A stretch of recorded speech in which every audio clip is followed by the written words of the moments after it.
kasih. Sebelum kita berdoa, kita akan sedikit merenungkan firman Tuhan. Karena kita mau terus dikuatkan oleh firman Tuhan yang akan merema dalam setiap hati kita, dan kita terus bertindak dengan apa yang firman Tuhan katakan dalam hidup kita. Bapak, Ibu, Saudaraku yang terkasih, bahwa sebuah gereja itu akan mengalami terobosan tidak hanya dari faktor yang eksternal saja. Artinya tidak hanya masalah yang kita miliki, kekuatan kita, kepandaian kita, atau mungkin kepintaran kita. Tapi yang terpenting adalah juga faktor internal gitu. Dalam hidup kita, dalam hati kita. Itu sangat penting dalam sebuah kegerakan dalam gereja Tuhan. Pagi ini kita akan sama-sama merenungkan firman Tuhan yang akan saya ambil dari Roma 12 ayat yang ke-16 dan 17. Roma yang ke-12 ayat yang ke-16 sampai 17. Nah, kita akan sama-sama baca. Demikian firman Tuhan. Hendaklah kamu sehati sepikir dalam hidupmu bersama. Janganlah kamu memikirkan perkara-perkara yang tinggi, tetapi arahkanlah dirimu pada perkara-perkara yang sederhana. Janganlah menganggap dirimu pandai, jangan membalas kejahatan dengan kejahatan, lakukan apa yang baik bagi semua orang. Bapak, Ibu, Saudara yang terkasih, dari Roma ini kita akan berbicara bagaimana pelayanan yang dimulai dengan sebuah kesehatian. Gitu. Karena kesehatan itu mutlak penting untuk suatu terobosan dalam gereja Tuhan. Tidak hanya gereja Tuhan, tetapi dalam rumah tangga, dalam pelayanan komsel, dalam apapun dalam kehidupan kita, dalam pekerjaan pun, kesehatan itu sangat mutlak dibutuhkan untuk mengalami suatu perubahan.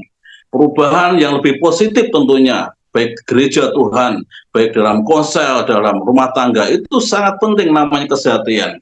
Bapak, Ibu, Saudara yang terkasih, yang membuat gereja mengalami terobosan itu ada dua hal yang akan saya sampaikan di sini. Gitu. Ada dua juga yang membuat gereja itu mengalami stuck atau bahkan mengalami kondisi yang bisa mengalami kehancuran di dalam sebuah gereja Tuhan. Itu karena apa? Yang pertama dikatakan tidak adanya kesehatan. Ya. Kalau kita melihat firman Tuhan dikatakan bahwa hendaklah kamu sepikir dalam hidupmu bersama. Ini kunci bagaimana setiap kita itu akan mengalami kesepakatan. Ya. Karena apa? Sepikir itu suatu hal yang mutlak dalam sebuah pelayanan. Coba dibayangin kalau kita saling berbeda pendapat dan tidak ada yang namanya kesehatan. Pasti tidak ada yang namanya kegerakan, pasti tidak ada yang namanya suatu pelayanan yang akan mengalami terobosan gitu. Jadi sehati sepikir itu mutlak harus dialami dalam sebuah gereja Tuhan. Hidup bersama, ya. Artinya apa? Kita kompak gitu, bergandengan tangan, saling melengkapi satu sama lain gitu. Ibarat gereja itu Bapak Ibu, saya umpamakan tadi pagi itu dapat hikmat. Gereja itu seperti apa ya? Kalau saya pagi itu biasanya saya sering nyambel Bapak Ibu Saudara gitu. Di situ ada cabai, ada garam, ya, ada apalagi terasi, ada macam lah. Kalau kita nyambel tahu lah ya gitu. Nah, gereja Tuhan tuh umpamanya seperti sebuah sambal atau sebuah macam-macam bentuk itu tadi di dalam cobek gitu. Ada yang buat pedes, ya. Ada yang seimbangkan rasa garam gitu. Ada yang membuat mata kita tidak enak karena ada bawang merah banyak di situ gitu. Ya, itulah gereja Tuhan gitu. Kita harus siap gitu. Ada sesuatu yang menyakitkan dan perkataan yang buat kita mungkin sakit hati, kecewa, itu pasti ada dalam gereja Tuhan. Dan itu yang membentuk suatu komunikasi kita dalam gereja Tuhan. Itu kalau kita saling sehati, itu akan diterima itu suatu yang sukacita. Itu. Dan itu saling melengkapi dalam gereja Tuhan. Gitu. Nanti akan rasanya enak. Kenapa? Dicampur dari satu, saling melengkapi, ya, diulek gitu. Enak rasanya gitu. Pedas-pedas nikmat jadinya gitu. Inilah pelayanan gitu. Saya dibentuk dari hal seperti itu Bapak Ibu. Ya, ada berkata-kata tidak enak, pedas rasanya. Tapi saya ambil sikap dengan hati. Saya bersyukur gitu. Karena apa? Firman Tuhan jelas katakan, ya, besi menajamkan besi. Sesama pasti kita dibentuk oleh sesama kita dalam gereja Tuhan. Membentuk kita menjadi pribadi yang kuat di dalam Tuhan. Ya, makanya kalau kita terima yang pedas, kalau kita sudah sehati enak, itu berarti sambuk bagi kita untuk kita bangkit.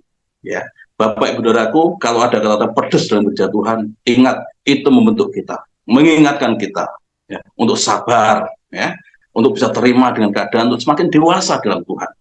Bapak Ibu Saudaraku terkasih. Nah, yang terpenting adalah tadi apa? Pertama, kesehatian, Bapak Ibu. Hal pertama yang penting adalah kesehatan dalam pelayanan dalam gereja. Kesehatan antara pemimpin dan pelayanan, itu pasti, ya. Mungkin kalau kita gembala dengan pelayan Tuhan, ya, di antara pelayan Tuhan, di antara jemaat, ya. Karena kalau tidak ada kesehatan, pelayan pasti akan kacau, Bapak Ibu Saudara. Rasanya tidak ada damai sejahtera dan pelayanan, gitu. Ya. Dan pasti menghambat kegerakan dalam sebuah gereja. Ya, karena apa? Komunikasi yang kurang, gitu. Ya, saling menuntut satu sama lain, gitu. Karena apa?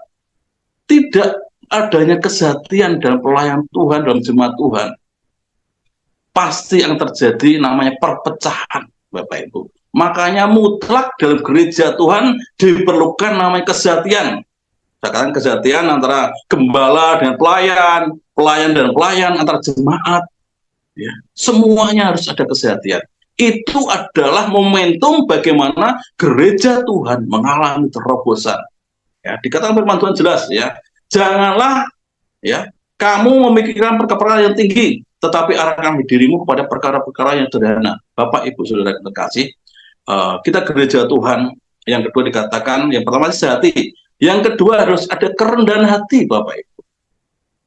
Kita harus bisa merendahkan hati kita, gitu. Nggak usah kita mikir yang mulu-mulu. Ya. Kita nggak usah mikir sesuatu yang, wah, target 1000 jiwa, target 600 jiwa, nggak usah, gitu. Tapi kita harus sama-sama bersehati. Dengan doa kita pagi ini, setiap pagi kita berdoa, kita mau mencari sesuatu yang Tuhan inginkan, bukan yang kita inginkan. Ya sederhana saja, kita mau melakukan bagian kita. Apa yang Tuhan perintahkan dalam kehidupan kita, lakukan saja. Gitu. Kalau Tuhan yang perintahkan, itu enak, berjalan enak. Gitu. Dan Tuhan yang mengatur, ada Roh Kudus yang menyertai kita, ada Roh Kudus yang membimbing kita. Ingat Bapak Ibu, semua yang kita lakukan kalau Tuhan sudah perintahkan, itu enak rasanya. Baik itu dalam pekerjaan kita, dalam pelayanan kita, dalam rumah tangga kita. Kalau kita sudah berdoa sama Tuhan, itu rasanya nyaman. Biarpun tantangan pasti ada, rintangan pasti ada. Dan sekali lagi Pak, saya katakan bahwa hal yang utama adalah kita tidak usah terlalu berpikir yang tinggi-tinggi. Ya, kebanyakan apa? Ya, kalau kita melihat hari-hari ini, kita merancangkan hidup kita terlalu tinggi. Akhirnya kita tidak mencapai hasil yang kita inginkan dan kecewa, gitu. Demi gereja Tuhan, kita merancangkan sesuatu yang tinggi dalam gereja Tuhan, gitu. Akhirnya apa? Tidak terrealisasi dan kita sendiri merasa bahwa ini gereja Tuhan kok tidak mengalami kehidupan atau terobosan, ya. Karena kita melakukan sesuatu yang Tuhan tidak inginkan. Kadang-kadang seperti itu. Atau Tuhan inginkan, tapi kita tidak melakukannya. Gitu. Ada dua hal itu. Makanya biarlah kita terus Bapak Ibu Saudaraku belajar dari pengalaman yang kemarin-kemarin, ya. Kita mungkin evaluasi, ya. Kita target seperti ini, gitu. Tapi kenyataannya tidak terrealisasi, gitu.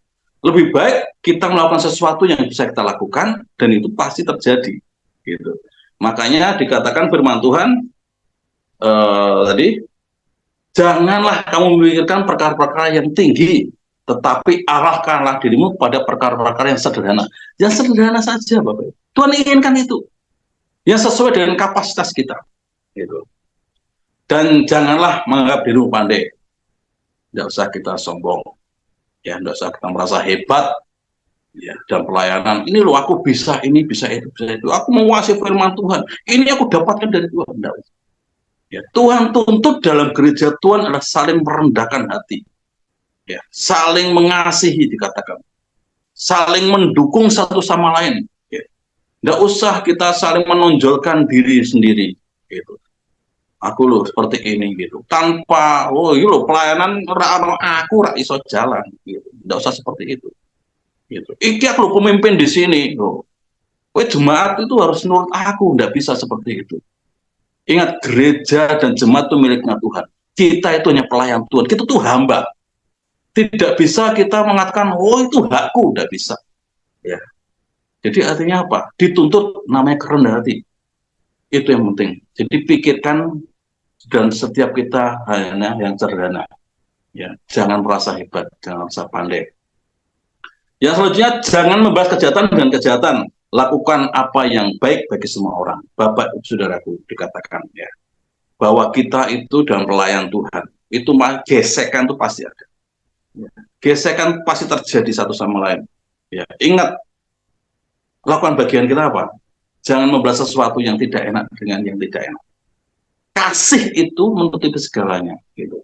Saya belajar, Bapak, Ibu, Saudaraku, bagaimana banyak hal yang saya boleh melihat bahwa perkara hati itu sangat dominan dalam pelayanan. Kalau kita bisa berdamai dengan hati kita, bahwa orang katakan tentang sesuatu tidak enak dengan kita rela. Gitu. Artinya karena apa? Kita menyadari bahwa kita tuh hamba, bahwa kita tuh pelayan Tuhan. Gitu. Kita tidak punya hak apa-apa. Gitu. Karena orang-orang dikatakan tadi, orang-orang di sekitar kita itu membentuk kita menjadi dewasa. Gitu. Saya sering sharing dengan istri, dengan anak-anak gitu. Nggak usah kecewa dengan apa yang mereka katakan. Nggak usah sakit hati dengan mereka apa yang mereka katakan tentang kita gitu. Gitu. Yang penting Tuhan itu mengasihi kita. Yang Tuhan itu sampai kita. Makanya gereja Tuhan mengalami terobosan. Yang pertama, kesehatian. Ya. Di antara kita pelayan Tuhan, gembala, ya, gembala dengan jemaat, semuanya. Dan satu, jangan saling menuntut satu sama lain. Lakukan bagian kita saja, gitu. Tidak usah menuntut, oh si A, tidak seperti ini, gitu. Oh Pak Gembala, tidak sering kunjungan ke saya. Tidak usah. Gitu. Jangan berpikir seperti itu. Jangan saling menuntut. Lakukan bagian kita saja. Ya. Kalau kita melakukan bagian kita, pasti akan terjadi sesuatu yang luar biasa dalam gereja Tuhan. Terobosan terjadi. Gitu. Dan ingat, yang kedua dikatakan harus rendah hati. Ya, kita tuh hamba, ya, kita tuh pelayan, tidak punya hak. Saya katakan jangan merasa bahwa aku tuh gembala, itu pelayan Tuhan, ini milikku, ini tanggung jawabku, betul gitu. Tapi itu miliknya Tuhan. Gereja jemaat itu miliknya Tuhan. Kita tidak punya apa-apa, tidak punya hak itu. Gitu. Jangan merasa pemimpin terus merasa senang-senang gitu, jangan gitu. Justru pemimpin tuh hamba, melayani. Gitu.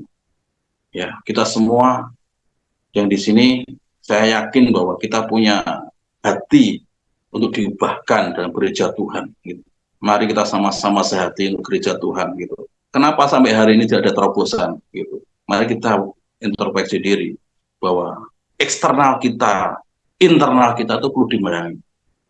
Internal kita apa? Hati kita, kesehatan kita. Gitu. Merasa bahkan kita jangan berpikir bahwa pelayan miliknya Tuhan makan kita biarkan, bukan gitu. Jangan berpikir itu pelayan miliknya Tuhan kita biarkan, jangan. Justru tanggung jawab kita apa sekarang? Mari kita sama-sama bergerak gitu. Seperti tema tahun kemarin, kita bergerak maju dan berdampak gitu. Itu harus kita lakukan hari-hari ini. Mari Bapak Ibu Saudaraku terkasih, mari kita sehati, saling mendukung satu sama lain, ya. Kita bergandengan tangan untuk terobosan dalam gereja Tuhan, ya, dalam keluarga Tuhan, dalam komsel, semuanya. Amen. Amen. Terus yang kedua, mari kita saling merendahkan hati, ya. Apapun terjadi, ya, mari kita bersama-sama mengalami anugerah Tuhan. Terima kasih Bapak Ibu Saudaraku, demi firman Tuhan. Sebelumnya kita berdoa, mari kita, saya akan sampaikan tunjuk siapa-siapa yang akan berdoa. Ini ada siapa aja ya?